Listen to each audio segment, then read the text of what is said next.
पहले गाली फिर माफ़ी। हम बात कर रहे हैं इस वक्त जेडीयू विधायक गोपाल मंडल की। पहले तो उन्होंने सार्वजनिक रूप से पत्रकारों को गाली दिया, फिर उन्होंने वीडियो के द्वारा उन्होंने माफ़ी मांग लेते हैं। इससे पहले हम आपको पूरी डिटेल बताएंगे। इससे पहले हमारी परिचय जान लीजिए। मेरा नाम दिव्या पांडे हुआ और आप देख रहे हैं इस वक्त मगही न्यूज़। दरअसल भागलपुर जिले के गोपालपुर विधानसभा के विधायक गोपाल मंडल लगातार अपनी हरकतों के कारण सुर्खियों में नजर रहते हैं।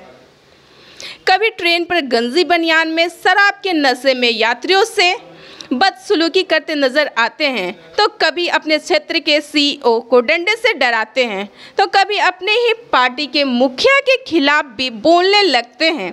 इस बार तो उन्होंने हद ही पार कर दिया। बीते दिनों में एक अस्पताल में रिवॉल्वर लहराते हुए नजर आते हैं।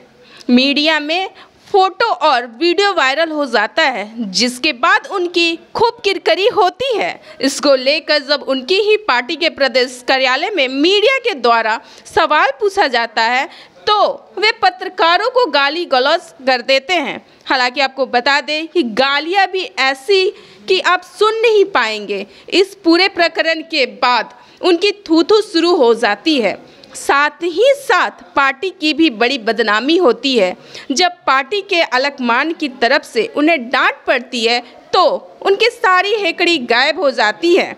अब वे वीडियो जारी कर पत्रकारों से माफ़ी मांग रहे हैं।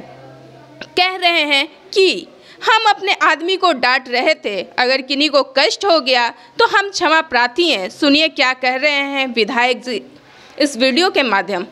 तो आपने सुना कि साफ तौर पर विधायक जी माफ़ी मांग रहे हैं, पर सवाल ये उठता है कि एक संवैधानिक पद पर बैठे व्यक्ति को इस तरह की हरकत क्या शोभा देती है, और क्या माफ़ी मांग लेने से उनकी गलती छुप जाएगी?